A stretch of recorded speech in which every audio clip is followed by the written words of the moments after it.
I started in the late 90s, I was already into different kind of musical styles, you know, like obviously I'm coming from hip-hop music and then soul and funk later on, but also I had my dig in Latin boogaloo, early reggae, rocksteady, and then on the other hand I've been always big in love with drum and bass and big beat stuff, and later on I had more like break beats kind of stuff sneaking into my sets. And so what I basically did from the beginning was to combine all of this like by beat matching styles together, combining all these different styles in one night. And well, sometimes it happened that like at the end of a show, like people came to the DJ desk and asked, I don't even know what you all the stuff has been that you've been playing, you know? It seemed quite confused to us, but in a positive kind of way. So I thought, well, that's kind of inspiring for me, like expressing myself as an artist, like creating different styles. That's where the name is from.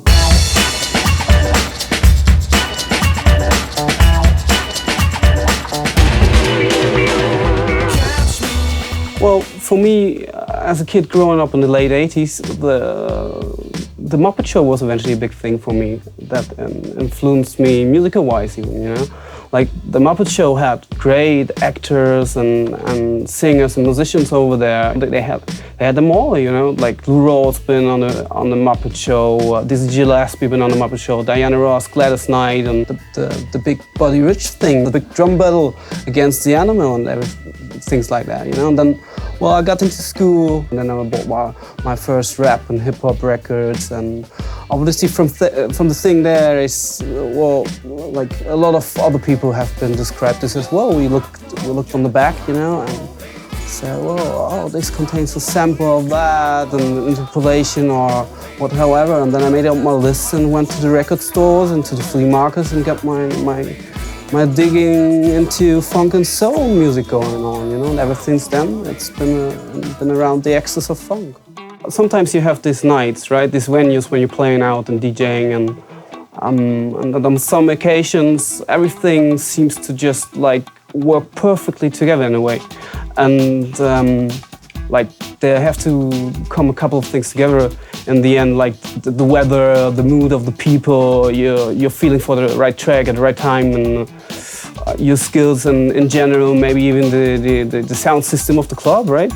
All of a sudden you got this atmosphere where just every track like feels to work out just perfectly, and the atmosphere lifts up and the people are really into it and dancing, and you really feeling the emotions really passing, coming to the people through the music in a way. The air is well, so thick with emotions, you almost got the feeling you can literally touch it for takeaway, you know. And these are these nights. This is what when music really means something to me, you know. When I wake up in the morning and when I leave the club, and the people leave the club and you got a smile, and you wake up the other morning, you still got a smile. And same thing with the music production. Like sometimes you're preparing something and then you got this one session, the musician's coming over and laying down this one line just perfectly, you know. You've got something, he's playing on top, and you go like, yeah, that's the joint. Like this is it. This is meant to be like this, you know. Like you have the strong feeling that everything is just in order and it's just perfectly.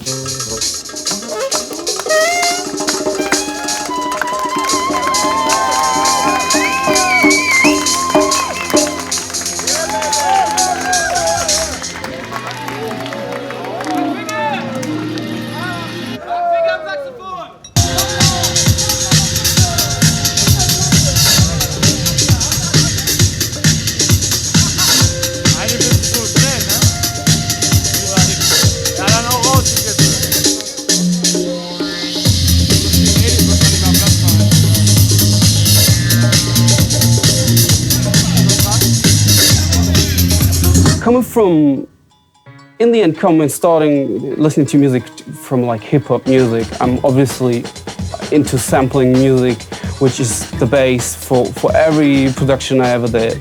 Especially drum-wise, you know, all the drums I use has been sampled, and I'm not really into into preset libraries in a way, and all I knew is every once in a while like some classic kind of stuff like 808 or 909 or limb drums or some things like that, but the rest of it, it's all just my record collection and my breaks and my drums that I got from there. I'm really open to use whatever suits my needs production-wise. This is a digital plug-in, good synthesizer from in the box. It works. It's really, I'm on it, you know. But I got my Fender Rhodes here in the studio. I got musicians over. Basically, I like to take bits and pieces from everything to do my production the way I want it to sound like. In the end, I always end up rearranging things anyway. So when I record a musician, it's almost got to feel like in the end I got a sample back again, and I handle it that way. I almost never leave a line that I recorded with somebody the way it was, but using it as a sample again and rearranging it and chopping it like a sample. And that's basically how I work. Mr. Confuse is one of my main projects. This is really about more soulful, funky, and breakbeat kind of music. And then I have, Soleil for more downbeat kind of stuff, for more electronic kind of music, and basically for everything which is a little bit more on the jazz tip. I established Confunktion Records pretty much to have the possibility to put out my own little vision of music that is, in my opinion, worth being out there. Lately, I have established this little sound system with some of the main musicians I work in the studio as well, because I really felt like to have some more live elements in my DJ set. Well, you know, I work with people almost from around the world, basically, by now, you know. So that's one of the benefits, like living in the digital world.